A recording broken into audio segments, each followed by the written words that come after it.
um programa que coloca em pauta temas de interesse da comunidade. Crônicas de Alegrete. Oferecimento.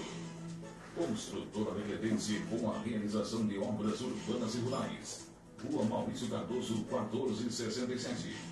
Fones 3426-1307 e 991-12-76-33. Salve.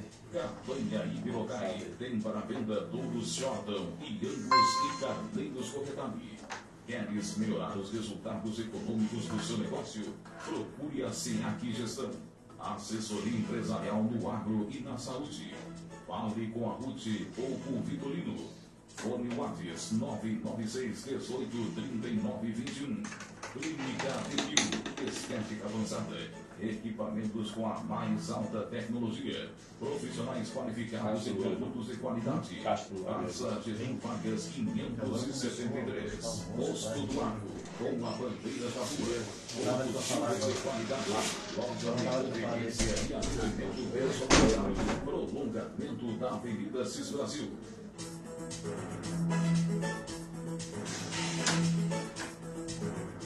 Bom dia, amigos do programa Crônicas de Alegrete.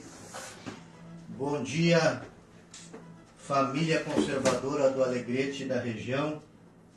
Estamos iniciando mais um programa Crônicas de Alegrete, a voz conservadora do município. Queremos aqui mandar um grande abraço aos nossos patrocinadores. De antemão aqui já justificar, nós íamos conversar hoje uma meia hora com o Dr. Beloli, advogado da Federarroz, que ia dar alguns encaminhamentos que estão sendo feitos a nível de Federarroz, Sindicato Rural,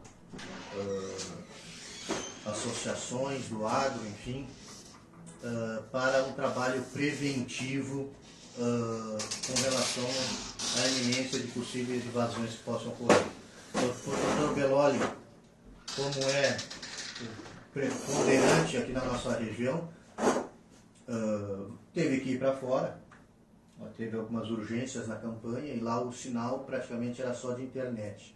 Então, para que a gente não ficasse aqui com o celular no viva voz, aqui no microfone, dificultando um pouco a comunicação, a gente optou por transferir para o próximo programa.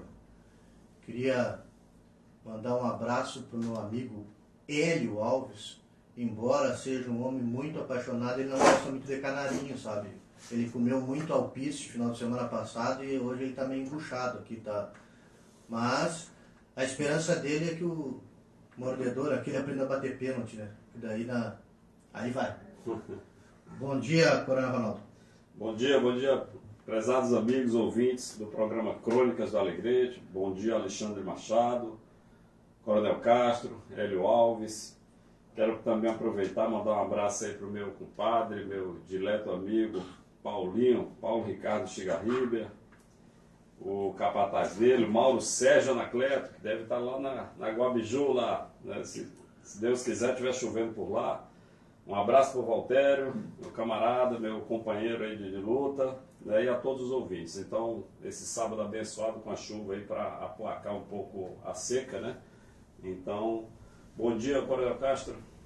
Bom dia, Ronaldo. Bom dia, Alexandre. Hélio Alves, grande gremista. Bom dia a toda a nossa audiência.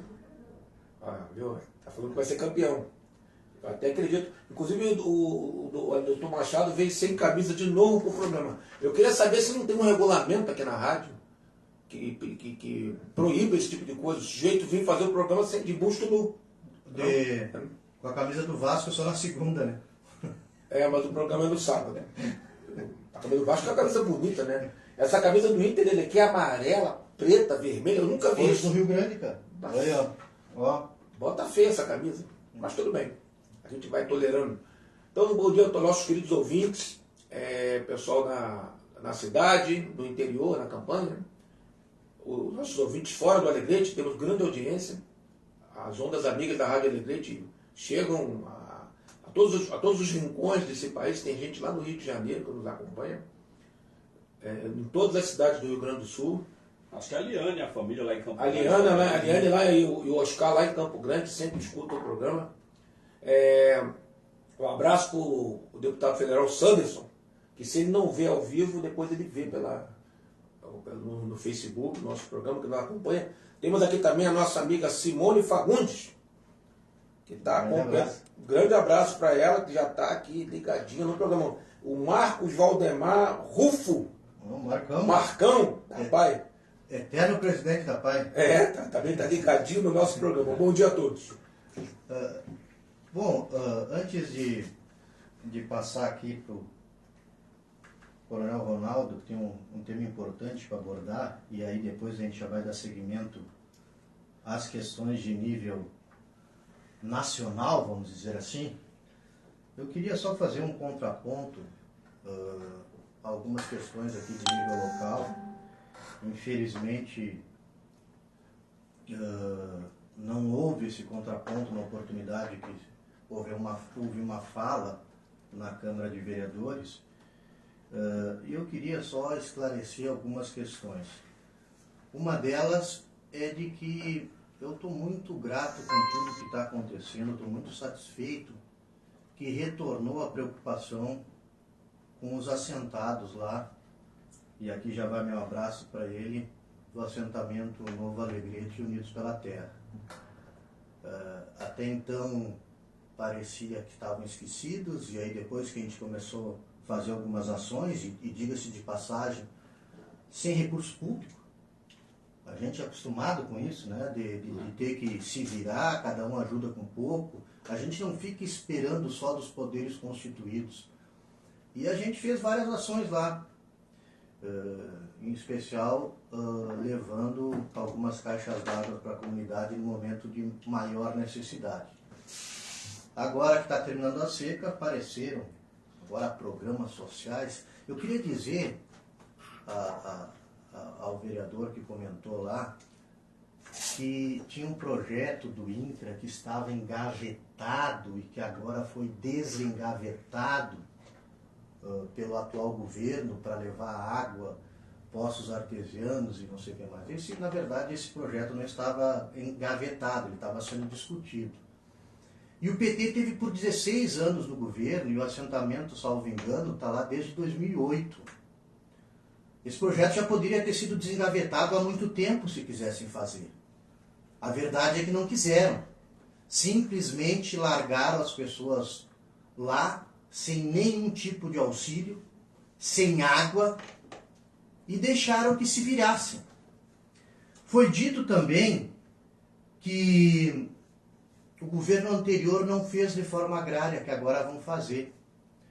O governo anterior, juntando os 16 anos do PT, e Fernando Henrique foi o governo que mais deu titulação aos assentados. A titulação se chama liberdade, coisa que já foi dito por esse atual governo que não vai acontecer. Que vão voltar a ser só os poceiros e a gente continuar fazendo escravidão em cima da terra. Porque é isso que querem. Ter o tempo inteiro as pessoas sob ameaça, sob o julgo de que se saírem do trilho ou se deixarem de participar das manifestações terroristas, Brasil afora, vão perder seu lote de terra. É assim, infelizmente, é assim que funciona. É assim que mobilizam as pessoas. Mas graças a Deus, aqui em Alegrete, a sua grande maioria dos assentados são produtores. Não são criminosos que saem a depredar propriedade alheia, que saem a atear fogo, sequestrar famílias, botar gente em cárcere privado, atear fogo em maquinário, em lavoura, fazer abigeato. Não, esses daqui de Alegrete não coadunam com esse tipo de ação. E estão bem espertos, sim, para saber o que está acontecendo. Então, e nós vamos continuar presentes nos assentamentos para estar bem certinho daquelas pessoas que estão lá infiltradas para fazer ameaça. Infiltradas para ficar coagindo as pessoas de que quem convergir ou conversar com qualquer outra pessoa que não esteja alinhado ideologicamente corre o risco de perder a terra. Não é assim que se faz reforma agrária, não é assim que a gente acredita. A gente acredita que é dando liberdade. E essa lei que foi criada nos governos do PT, que estão praticamente dificultando, em alguns casos até quase que proibindo a possibilidade de que as pessoas recebam titulação, nós estamos trabalhando fortemente para que ela seja revogada. Porque essa lei foi criada pelo PT exatamente para criar dificuldade para que as pessoas ganhem sua terra e tenham sua liberdade e não fiquem comendo mais no coxo deles. Então, eu queria fazer esse contraponto, eu queria dar essa resposta, porque infelizmente mentem na tribuna e não há o contraponto. Ninguém fala nada a respeito e aí fica parece como se fosse verdade. Agora também a gente tem que cobrar essas promessas. Já que desengavetaram e que agora vai sair, os 16 anos que passaram não saiu. Os 16 anos que passaram as pessoas continuaram passando sede. Os 16 anos que passaram as pessoas continuaram produzindo e não tinham como colher o que produziam. Acabava ficando na terra, sem apoio, sem suporte nenhum. Então a gente está muito atento e esse programa aqui vai dar as respostas devidas sempre que houver fake news e discurso de ódio espalhando por Alegrete. Ronaldo, só um minutinho antes do Ronaldo iniciar a palavra, esse banho de conhecimento, de sabedoria. O Ronaldo é uma pessoa muito admirada aqui no programa, que é um cara que fala com propriedade, né, com conhecimento, viu, Ronaldo? Você já tem um fã-clube, no programa para isso, e para nós isso é muito bom. Aqui, ó, só um abraço rapidinho pro pessoal da VK Ferragens. Aí na entrada do bairro Macedo, eles reclamavam que sempre participavam do programa, mas acho que eles mandavam mensagem pro celular do Alexandre, que é o que fica fazendo a gravação do programa. Então um abraço, é um grande amigo apoiador da nossa causa, tá? Pessoal da VK Ferragens. Grande abraço pro Braseiro, o pessoal também lá do Jiu-Jitsu, Judô.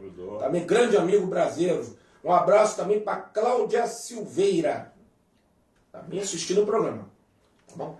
Ronaldo, fica à vontade. Pois é, de fato, Castro, Alexandre, prezados ouvintes, é importantíssimo que, fora do espectro da grande mídia, aí, que tem o seu viés à esquerda, no geral, né?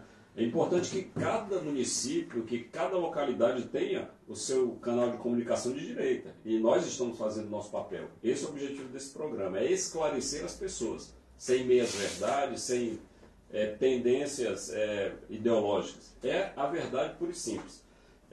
Nós temos aí muitas pautas, né? Temos aqui a questão da abóbora, que agora a picanha que foi prometida pelo Lula. Essa semana ele esteve visitando uma feira do agronegócio e substituiu aí a picanha pela abóbora. Vamos poder falar sobre isso. Chuchu, cenoura. Diz que cada cidadão tem que plantar. Ora, você imagina, você que mora num apartamento aí na cidade, você plantar abóbora, chuchu, mandioca, né? É uma insandice. E a gente pensar que tem um elemento desse como presidente. Tem a situação do Moro, né, que a gente certamente vai debater aqui. Mas antes disso eu gostaria de fazer uma parte aqui sobre uma data muito importante que eu acredito que cai como uma luva para o momento que a gente vive hoje, que é o 31 de março. Que se aproxima aí. Inclusive a minha coluna no Jornal Expresso Minuano desse sábado versa sobre esse assunto aí. Para que o público em geral, que muitas vezes a gente não se atém, até mesmo porque os livros de história e a mídia, a nossa cultura, ela praticamente apagou essa data do calendário nacional. Né? Ou pior, estigmatizou. Ficou uma data negativa do calendário, é a data do golpe militar. Então, eu gostaria de fazer um breve comentário sobre essa data para o nosso ouvinte aí. O que aconteceu naquele período pré-31 de março e no dia 31 de março propriamente dito, que é o dia do chamado golpe militar, os anos de chumbo, né? Quando o regime militar veio a ditadura, etc. Enfim. Acontece que a América Latina como um todo, seguindo a tendência mundial, estava sofrendo o avanço da esquerda, que está no período de Guerra Fria, se expandiu, subsidiado principalmente pela União Soviética, E então ela lançava suas garras em Cuba e procurava implantar regimes socialistas no mundo inteiro, inclusive na América Latina. Muito semelhante com o que acontece hoje em dia. Hoje em dia existe o plano essa utopia da URSAL, né? A União das Repúblicas Socialistas da América Latina. Então a esquerda aí voltou a dominar de novo a América Latina, né? Muito bem coordenado pelo Foro de São Paulo, diga-se de passagem. Mas o fato é que naquele período nós tínhamos guerrilhas armadas, treinadas em Cuba, treinadas na União Soviética. Inclusive muitos desses guerrilheiros são figuras políticas famosas hoje, né? Acho que tem nomes aí como a própria Dilma Rousseff.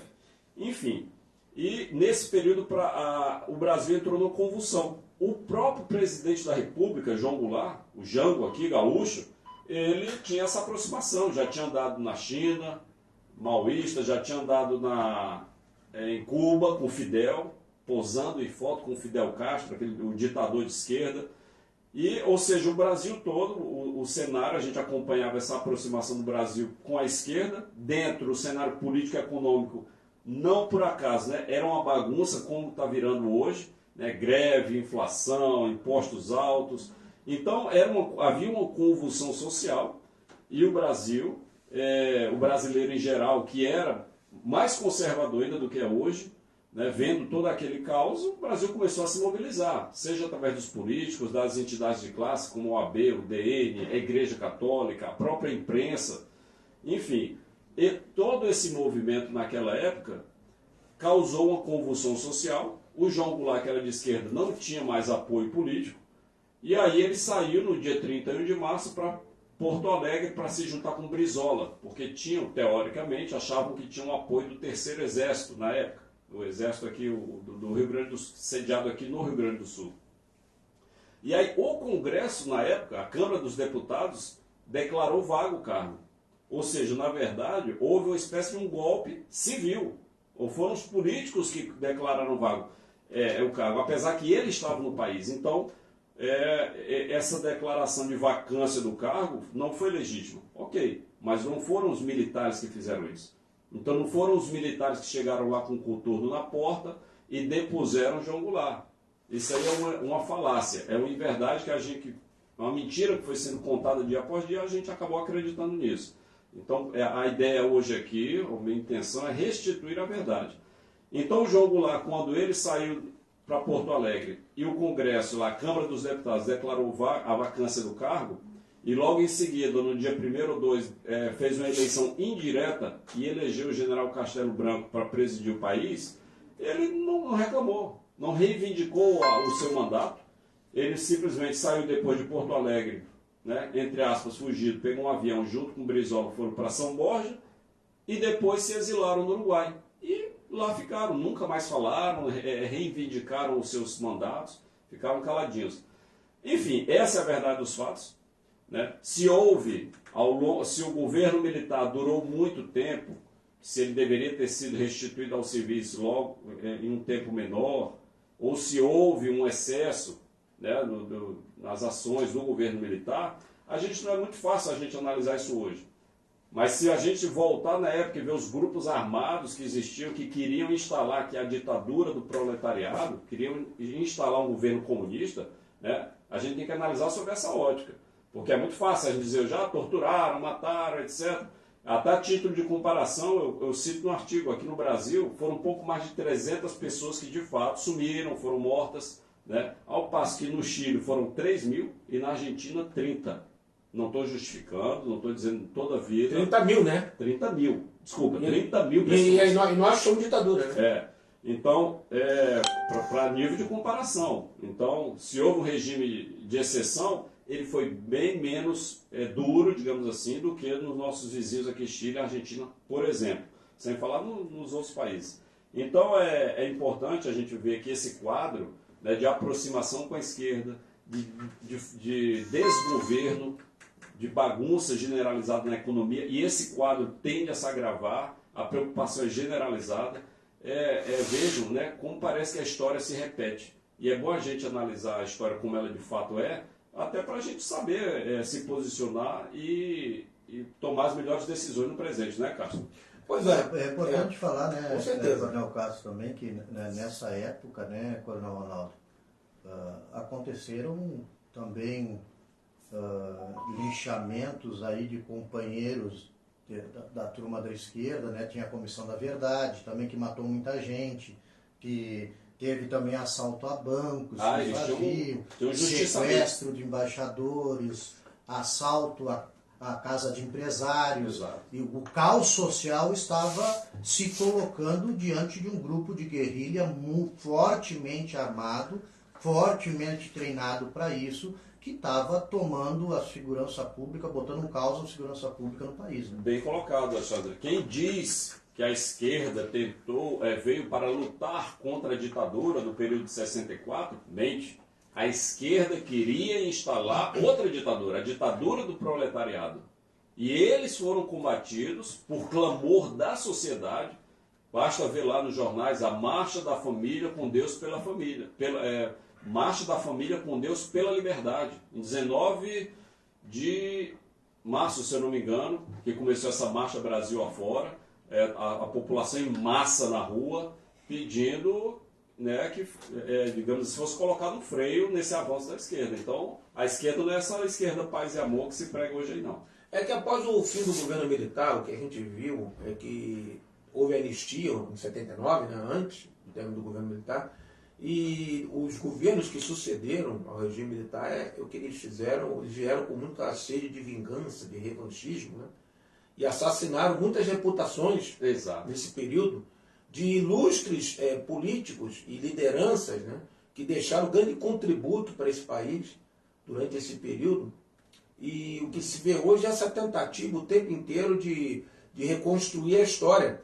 O próprio Lula, essa semana, o Lula é um sujeito fino, né, um cara educado, ele numa reunião, não sei se era um pouco mais íntima ali, mas ele falou que o propósito dele hoje é se vingar. E não é só do Moro, não, ele quer se vingar do país. É o sentimento que essa gente tem, se vingar do país. É o ódio do bem. E falou um palavrão em relação ao Moro, que eu quero ferrar o Moro. O Moro, né? Tu vê que aquilo ali é o Lula, imagina se é o Bolsonaro que falar uma coisa dessa, né? O Lula pode falar o que quiser, pode falar as maiores sandices que a mídia não fala nada, é impressionante, né? Não vai para o inquérito da fake news. Né? Não vai, é impressionante. O Lula é uma figura tosca. Eu não vou nem falar aqui o que eu penso do Lula, porque acho que hoje em dia, dependendo do que você falar, você pode ser processado. Mas não precisa, é autoexplicativo, é só olhar para ele, a população já conhece a história do Lula. Está por demais aí, divulgada na mídia. E eu queria fazer uma pergunta para o doutor Machado aqui agora. Eu, particularmente, eu gosto muito de abóbora. Eu acho um legume assim, um ótimo, um granjeiro muito gostoso e tal. Mas o senhor, dia de domingo, num churrasco em casa, não caçou abóbora? Olha, assar eu não assei. Agora eu já vi muita abóbora a cavalo também, né? Aqui no Rio Grande do Sul tem outros significados também, né? Mas é pra gente ver. Hoje. Mas explica, Alexandre, pra gente aí, aquele, por exemplo, o Mauro Anacleto, que está lá na Guabiju, lá, que de repente não tem aquele acesso à internet, como muitas pessoas têm, a jornais e tal. Explica para o Mauro e para outras pessoas que não acompanharam o noticiário da semana, que história é essa da abóbora do Lula aí?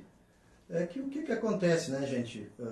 O Lula hoje está fazendo bravata, depois de eleito, com seus próprios eleitores, se a gente for analisar. Porque ele passou o período eleitoral inteiro falando que o povo ia voltar a comer picanha e a cervejinha. Que isso incomodava muito as elites da direita, porque ele falava e porque ele fazia, que nos governos dele ele ia mostrar que ele fez isso e que ele faria novamente. E agora, obviamente, em tudo que é lugar que ele vai, o povo começa a gritar, e a picanha, e a picanha. E agora ele teve a ilustre ideia de botar aquele chapéu de palha na cabeça, agarrar uma abóbora quase do tamanho dele. Foi numa feira, né, agroecológica. E aí dizer que agora as pessoas não passam fome no Brasil se querem. Porque pode plantar uma abóbora, um chuchu, uma cenoura. Ou seja, agora ele está oferecendo uma sopa de legumes no lugar da picanha que ele prometeu durante a campanha. E ironiza debocha das pessoas. E debocha na cara do povo, né? Detalhe, acabei de ver uma manifestação de um grande setor do chefão e do setor atacadista aí, que o imposto IVA está subindo, a proposta do Haddad é subir esse imposto, e vai ficar impraticável o preço da cesta básica, dos itens da alimentação. Então, meus amigos, se a gente acha que está ruim, infelizmente, vou ter que dar notícia, vai piorar. Vai piorar. Perspectiva é essa. A tendência é piorar. Olha aqui, ó, a Vera Maria Poê, acho que é isso, está nos assistindo. O Aguinaldo Lima também. Abraço para os amigos. Um grande abraço para os nossos ouvintes e espectadores, né? Que estão vendo pela internet. É importante, né, que cada pessoa que ouve aqui, que converse de forma tranquila e serena, mas mostre a verdade para aquele cidadão que fez o L, né, que se iludiu, que enganou. A gente não precisa entrar em confronto. A ideia não é essa, não é criar atrito, mas é mostrar a verdade. Né, porque as próximas eleições também todas são importantes para vereador, para prefeito, para deputado estadual. A gente tem que, de uma vez por todas, enterrar a esquerda no Brasil. Porque a esquerda é sinal de atraso, de revanchismo, de ódio. É isso que ela busca. Está aí o próprio presidente na fala dele. Ronaldo, você tem um ótimo conhecimento de geografia, de história. O Ronaldo, inclusive, é professor, para quem não sabe também, né? Eu vou dizer uma coisa para você. Diz aí para o nosso ouvinte. Me cita um caso de um país no mundo que seja socialista e seja próspero, rico, um case de sucesso, de uma experiência socialista que deu certo. Não existe. Aí o pessoal hoje foge para a China comunista. Inclusive até para a gente ver, né? Como no papel aceita tudo, né? A questão semântica. A China, que é um país comunista, que na década de 40 fez uma revolução, matou cerca de 40 milhões de pessoas, né, pela repressão. Então a China chama-se, o nome oficial dela é República Democrática da China. Por que tem democrático lá? Nada.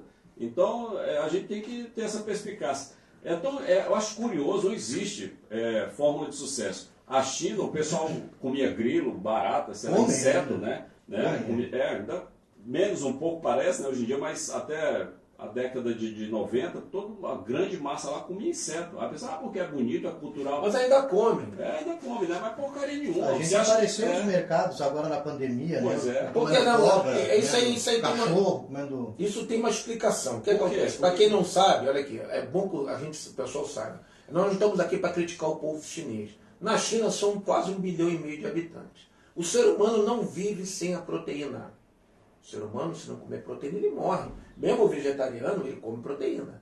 Uma alternativa, mas come. O ser humano precisa da proteína para sobreviver. Se ele não comer proteína, ele vai definhando, né? Até o momento que ele vai morrer. Então, o que acontece? Como é que você vai ter carne, criação, leite, queijo, criação suficiente, seja de frango, porco, gado, para alimentar uma população desse tamanho? Então, ao longo dos séculos, o chinês sempre fez uso de qualquer proteína que tivesse a seu alcance. Por isso essas histórias das feiras, né? Morcego. O que tiver de proteína eles comem, mas não comem porque são nojentos não, gente. Aquilo é uma necessidade de sobrevivência. Biológica. 80% ou mais da população da China é camponês. A China acredita-se que hoje existem entre 300 e 400 milhões de chineses que vivem nos grandes conglomerados urbanos e, digamos assim, são classe média. Tem acesso àquelas benesses do capitalismo. O restante é camponês. Não, o que aconteceu, Castro? Só uma parte aqui. Por que a China se transformou nesse gigante que é hoje? Porque na década de 90, né, o tal dos tigres asiáticos, etc., ela com mão de obra abundante. Dinheiro americano. Aí se diga. Exatamente. Aí você vê como como criar uma cobra. O mundo inteiro achou melhor fazer o seguinte. Por exemplo, uma empresa americana, em vez de ela pagar $1.000 por empregado por mês, ela transferia a fábrica dela lá para a China e pagava, sei lá, $10. Porque é muito mais barato uma mão de obra lá na China. Não tem previdência, não tem nada. Naqueles países em volta ali. Se reclamar, morre. Aí o que o chinês fez ao longo de todo esse tempo?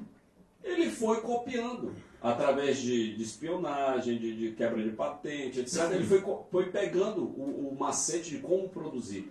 E aquelas fábricas que eram americanas, europeias, que tinham aquelas suas marcas que iam produzir a custo baixíssimo, tudo isso visando aumentar o seu lucro, essas fábricas lá na China, simplesmente elas se adonaram desse processo produtivo e elas passaram a ser donas de marcas similares. Por exemplo, o celular da China, né? Aquele, não vou fazer propaganda, mas o celularzinho da China é tipo os outros. Quando o pessoal acha que é a fábrica da Nike, vocês acham que é onde?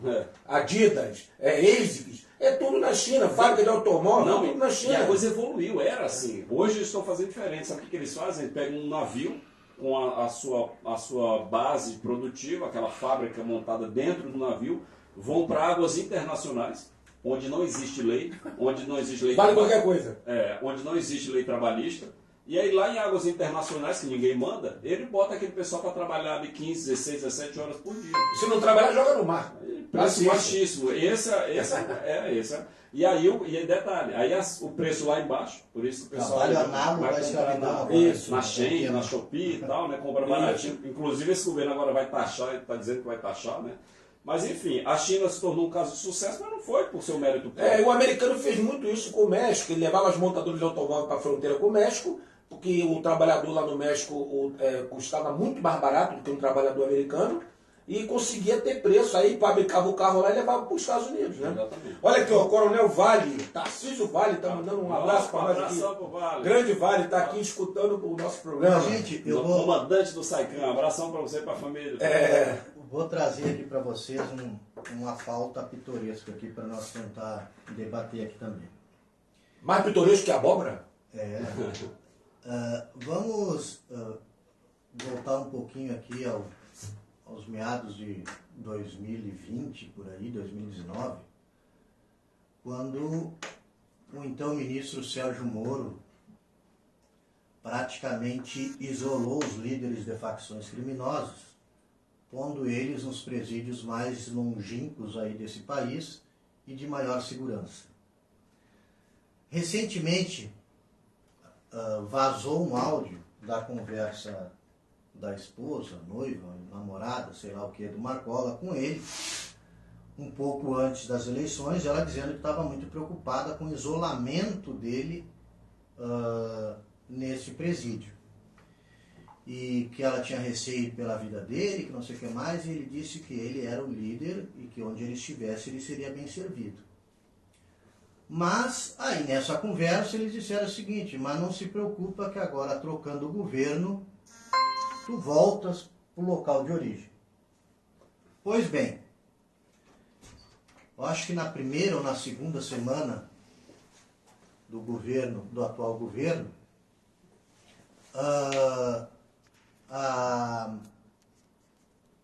o então ministro Flávio Dino trouxe o Marcola de volta para o presídio de Brasília.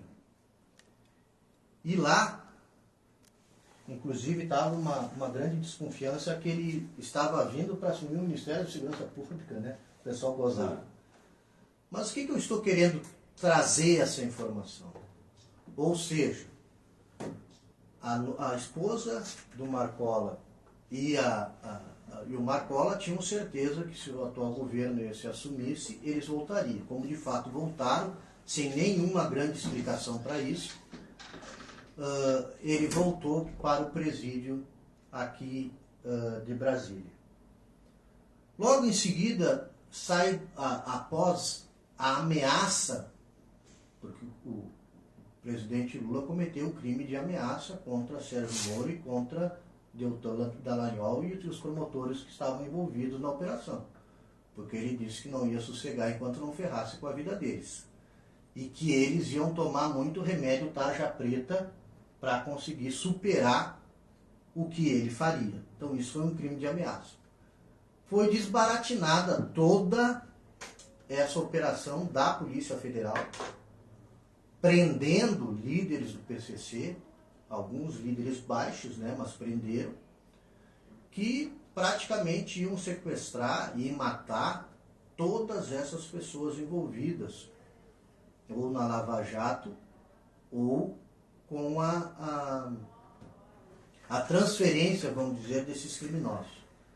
E aí o presidente Lula, mais uma vez, soltou uma outra bravata, dizendo que isso era armação do Sérgio Moro da Polícia Federal. Um verdadeiro escárnio, né? Aí jogando por terra todo o trabalho da Polícia Federal. E ainda falou assim, ó, a minha polícia, falando com a Polícia Federal como dele, né? Uhum. A polícia dele que salvou, então, o Sérgio Moro. É importante que se diga que tudo isso começou na época da eleição. Talvez o interesse fosse conseguir pegar essas pessoas antes da eleição para que elas não se elegessem. Então começou com a Polícia Federal no governo Bolsonaro, não no governo Lula.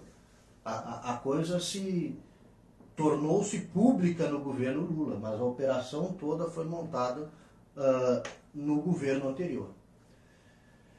E aí depois, sem falar da suba do presidente ao morro lá do Complexo do Alemão durante as eleições sem problema nenhum, sem segurança. Agora o Flávio Dino esteve novamente lá sem segurança nenhuma, sem problema nenhum de entrar. Teve todo aquele problema que o pessoal deve estar lembrado do contador do PCC, que era contador do Lula e da campanha do filho do Lula, que dividia escritório com o filho do Lula. Então, durante as eleições era proibido de falar dessas questões, dessas aproximações, desse contador que foi preso com milhões, enfim. Mas parece que agora esse grande quebra-cabeça começa aos poucos a ser montado, né? Eu queria perguntar para o Castro. Primeiro, o que fica muito evidente nisso aí é o escárnio do Lula com a questão da maior gravidade. Ou seja, um plano para matar um senador da República, ex-ministro, né, o qual ele ofendeu, declarou numa entrevista que queria ferrar com o Moro, né, e aí, descoberto o plano de matar esse senador, o presidente do país vem a público brincar, rir, numa solenidade, dizer que isso era uma armação do Moro, né? Aí eu pergunto para o Castro, por que esse ataque que foi desferido contra o Moro, das organizações criminosas, pode ser contra qualquer um, inclusive contra ele?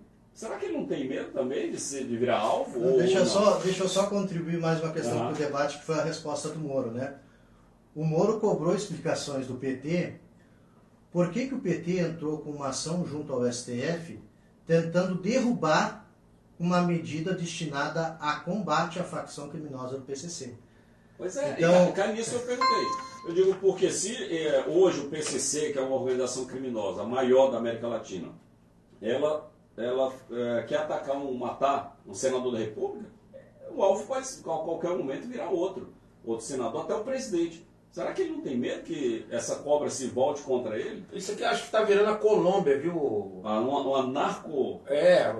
A coisa é complicada. Essa associação clara do governo com o crime organizado, a ida do Flávio Dino na favela da Complexo da Maré, como eu disse no outro programa, mostra claramente que o governo está se aproximando desses grupos. E o México já está. O México também, os cartéis do México, Pablo Escobar na Colômbia, o cartel de Medellín, de Cali, é uma situação muito parecida, né? Um narco-governo.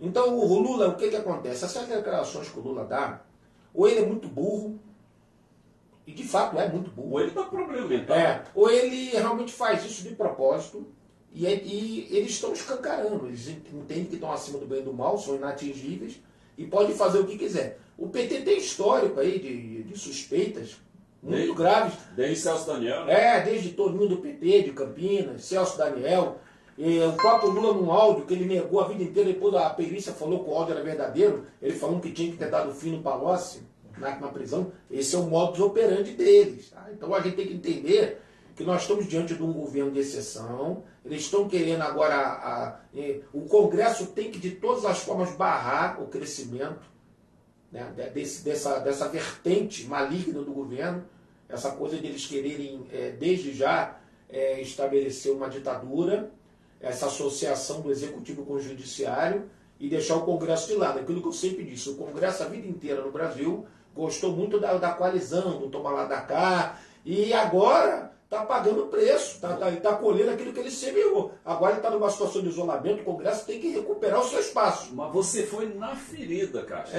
Excelente. Sabe o quê? Que está me surpreendendo positivamente a atuação do Congresso. Deputados como o próprio deputado Sanderson, que está à frente agora dessa Comissão de Segurança Pública, né? Dia 11 o Flávio Dino vai estar lá. Tá sendo... Estão convocando a partir do dia 11 até o dia 19, vários ministros vão estar lá depondo. Tem vários deputados nossos que estão de frente lá, o Van Hatten, tem o Sanderson, o Zucco. Sim. Tem vários deputados que estão de frente lá para realmente tentar. O Congresso tem que recuperar o seu espaço, senão o Congresso vai sumir. Então, assim, para você que votou na direita, que votou para deputado, senador, faça isso também para vereador, para prefeito, para governador, porque em algum momento eles podem nos representar, eles podem fazer a diferença, como estão fazendo agora, o deputado Sanderson, o deputado Zucco, o deputado André Fernandes, meu conterrâneo lá do Ceará. Ceará, grande trabalho. Excelente, ele que está à frente da CPMI do 8 de janeiro, né? Então, Carla Zambelli, todo esse povo, senadores, né? Principalmente senadores e deputados federais. Então, daí a importância de a gente ter, de fato, um Congresso, um parlamento, digamos assim, livre, que não esteja preso por conchavos, por negociações. Tem que representar o interesse do povo. Exatamente. Ronaldo, rapidamente aqui, a participação dos nossos ouvintes, o Aguinaldo Lima falou que o socialismo é a filosofia do fracasso. É isso aí. E a crença na ignorância. A pregação da inveja, seus efeitos inerentes à distribuição igualitária da miséria.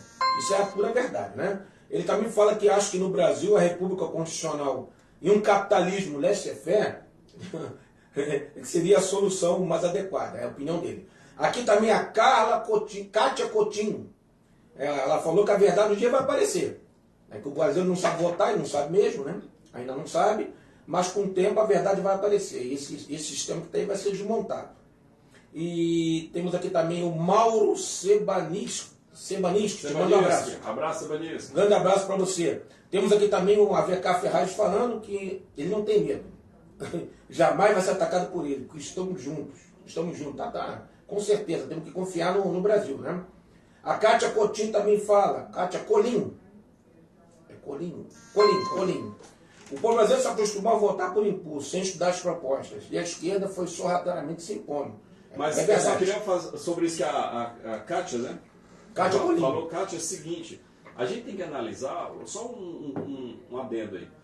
Você imagina uma pessoa que passou o tempo todo da escola sofrendo aquela lavagem cerebral do marxismo cultural, do patrão contra o empregado, dessa coisa litigante, dessa sociedade, dessa luta de classes. E aí depois essa pessoa passa 10, 20 anos da sua vida assistindo certas emissoras de televisão que só pregam isso. A gente não pode cobrar dessa pessoa um esclarecimento. E até porque a direita, ela é recente no Brasil. Programas, jornais que fogem desse viés militante de esquerda são recentes. A direita estava sepultada, né? Estava sepultada. Então é natural que demande um tempo ainda para esse amadurecimento.